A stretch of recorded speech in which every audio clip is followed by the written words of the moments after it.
Good morning, everyone. Happy Friday. It is August 8th. Lisa and Lydia with you here this morning on a very busy morning. Lots of breaking news, breaking weather headlines as well. Before we jump into what you can expect for our next chance for severe weather, I want to remind you we're live on Facebook every weekday morning. Love it when you join us live. Leave us a comment, but it stays on your feed throughout the day, so you can watch it whenever it works best for you or listen to it as a podcast. Just go to inforum.com/podcast and look for the Inforum Minute. Wild night, morning. Big line of storms marched all the way across North Dakota through the valley and then onto the Minnesota side of the Red River. Had several tornado warnings at one point because these types of storms can cause a little bit of spin. Had really big wind gusts up to 91 miles an hour at the Grand Forks Air Force Base. So really nasty wind. Lots of trees down this morning, lots of power lines down. Just watch out for all of that as you do head out the door. Things are quieter now. We're done with severe weather. For now. There's still a chance at a few midday thunder showers, but I think our severe weather chances start to ramp up, I'd say after 3 o'clock this afternoon, that all modes of severe weather will be possible again. Tornado risk, large hail, 2 to 3 inches, damaging winds, flash flooding, it's all a possibility. We have a level 2 risk from the Storm Prediction Center for later today. Again, I'd say after 3 o'clock is fair game. Detroit Lakes, We Fest, I'd say 5 o'clock. We start watching out for those storms. Settle down by about midnight tonight, so it's a little bit earlier, kind of a shift in time compared to what we dealt with overnight last night and then into this morning. What else? We're going to then have a quieter weekend. How about that? That sounds nice. TGIF. Yeah. As this second wave of thunderstorms moves through later on today, it's because of a cold front. So we get to the other side of the cold front. We have drier air that moves in. We lose the humidity. We bring temperatures down a touch. We'll be closer to the 80-degree mark throughout the weekend. A little bit of a breeze at 10 to 20 miles an hour, but a nice weekend. Maybe a spotty shower on Sunday, but not a severe thunderstorm. And then wildfire smoke becomes a new concern Monday, Tuesday, Wednesday. So air quality reductions back in the picture by the early parts of next week. Hot and sticky then to end next week as we round out the middle of August. The thunderstorm threat has come to an end this morning. Just to recap for you, lots of heavy rain, lots of damage, big wind gusts as high as 91 miles an hour, rain reports as high as 2 inches I have seen. We've seen tree damage in Grand Forks, we've seen it in Fargo, we've seen fence damage. I've got Monoman and Castleton, so lots of areas waking up with damage. It was just a big line of storms that moved through overnight. You probably woke up to it. Wouldn't be surprised. That threat has settled down. Midday thunder showers. We watch out for peaks of sunshine because that can refuel the atmosphere.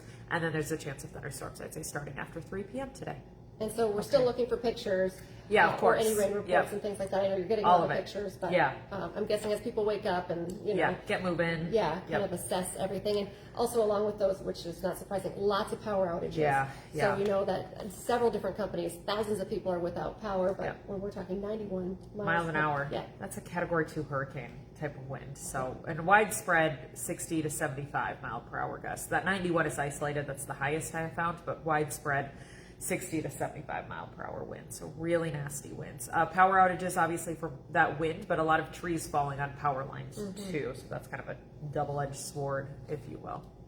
Not a fun overnight and morning. No. And only a short break. Like a few hours, and then we watch out for more storms later today. Have a way to receive warnings and so on and so forth so you can stay safe today. Yep, that WDAY Storm Tracker Weather app, a must-have, and of course, our whole Storm Tracker Weather team will continue to stay on.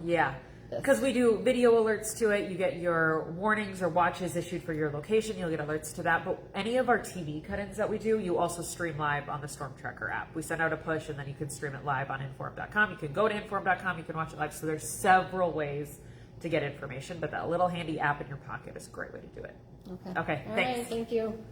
Okay, like I mentioned right away, too, lots of breaking news stories this morning. The power outages, of course, happening right now. But a big story, really, right now, several fire departments are on the scene of a massive elevator fire in Shelley, Minnesota. Shelley is about 50 minutes north of Moorhead, Fargo-Moorhead area on Highway 75. We've even heard Moorhead, I called the Moorhead Fire Department. One of their crews has been called up to help as well. Pictures we're getting, massive flames, not under control at this point. We did talk to the Norman County Sheriff's Office. They have asked people to evacuate their homes and steer clear of the area while firefighters work to put out the fire. WDAY does have a crew on its way to that fire right now.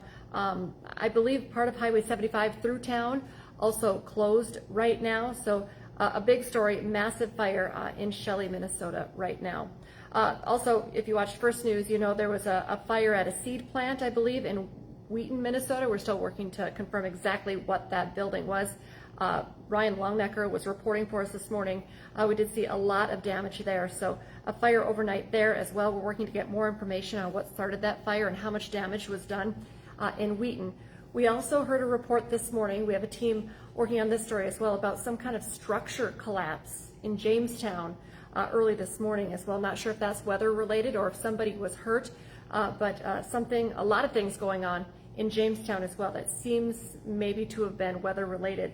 So we'll continue to track that story for you as well, working to get all of our WDAY news teams out to get more information on these stories.